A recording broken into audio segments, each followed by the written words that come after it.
piano? Alors, mon propre piano. Ah oui, c'est une bonne question. Justement, c'est pour ça que j'ai fait du piano, c'est parce qu'il y en avait un chez moi. Tu vois.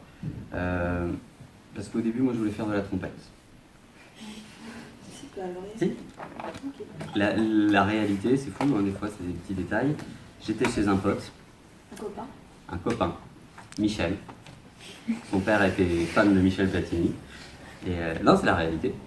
Et on jouait, c'était mercredi après-midi. Et il me dit, je suis désolé, on va arrêter de jouer parce que je dois aller à la fanfare du village. Je fais de la trompette. Je lui dis, je peux venir? Je suis venu. Alors quand j'ai vu la trompette, j'ai trouvé ça super. Et sauf que j'y arrivais pas. Donc ma mère, elle m'a dit, bah, y a un piano à la maison, peut-être que tu peux te mettre au piano. Et là, ça marchait mieux pour moi. Donc le premier piano, c'était un piano qu'on avait récupéré. Il était un peu vieux et il venait de la famille. Et il était dans notre maison et personne ne s'en servait. Ça s'est fait comme ça. Mon premier piano. Comment faites-vous pour remplacer tout un orchestre? Très bonne question, Isra.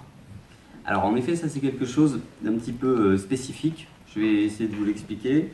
La plupart des instruments, vous les connaissez, j'imagine. Bah, peut-être pas tous, mais flûte, violon, clarinette, hautbois, trombone, trompette. Est-ce que vous connaissez à peu près tous ces instruments-là? Ouais, ça vous parle. La plupart des instruments, ce sont des instruments, on utilise un terme monodique, c'est-à-dire qu'ils ne peuvent jouer qu'un seul son à la fois. Quand on souffle dans une trompette, il y a une note qui sort au même moment, on ne peut pas en faire plusieurs, il n'y en a qu'une. Si on met 3 trompettes, on a 3 sons en même temps. Là, on peut avoir 3 sons différents. Vous me suivez ou pas? Ok. Le violon, c'est pareil. Quand on fait vibrer une corde d'un violon, ça fait un son. Et si on veut 2 sons différents au même moment, il faut un deuxième violon. D'accord? C'est pour ça qu'on fait des orchestres, on met plein d'instruments ensemble, comme ça ils peuvent jouer des notes différentes, qui vont ensemble, au même moment. Au piano, c'est un instrument qu'on dit polyphonique.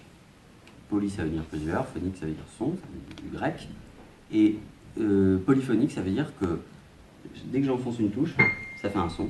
Et si je mets 2 touches en même temps, ça fait 2 sons. Et comme j'ai 10 doigts, je peux en faire 10 en même temps, des sons. Et du coup, chaque doigt, ça serait un instrument. Donc le piano a ce pouvoir de pouvoir remplacer un orchestre en jouant plein de sons en même temps. Tu comprends? Si, pour remplacer l'orchestre, on se dit tiens, on va prendre juste une clarinette, la clarinette ne pourra faire qu'une seule note à la fois, donc ça ne va pas être terrible. Alors qu'au piano, comme moi je peux jouer toutes les notes de l'orchestre, je le remplace comme ça. C'est la particularité des instruments polyphoniques, donc ils peuvent jouer plusieurs notes en même temps. Il y a le piano, l'orgue, le clavecin. C'est des instruments un peu plus anciens, c'est aussi des instruments en clavier, mais avec des sons un petit peu différents. Et après, il y a la guitare. Quand vous jouez la guitare, vous avez 6 cordes et vous pouvez faire plusieurs notes en même temps. Voilà, tu as compris? Ouais, si c'est pas clair, vous me dites, hein, c'est pas forcément quelque chose de facile à comprendre. Dans l'ensemble, vous avez compris? Oui, non?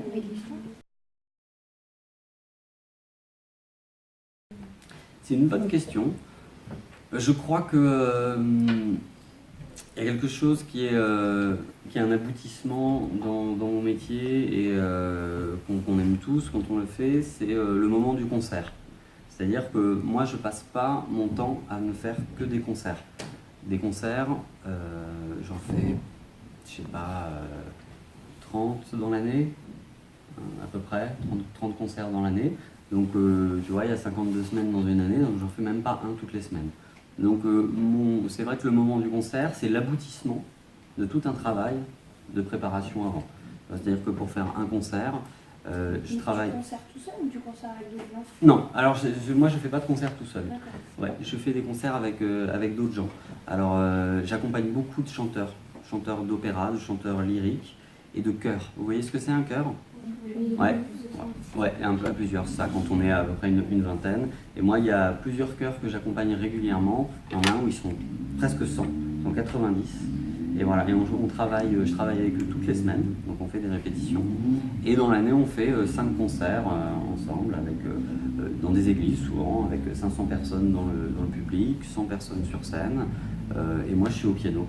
Ça, c'est vraiment un aboutissement qui est sympathique, qui est aussi très stressant, parce que c'est une vraie responsabilité, c'est difficile. Et ça demande de la préparation avec les chanteurs, du travail chez moi, tout seul, sur mon petit piano. Voilà, ça c'est un aspect que j'aime bien. Après, ce que j'aime bien comme autre aspect, c'est qu'on rencontre beaucoup de gens.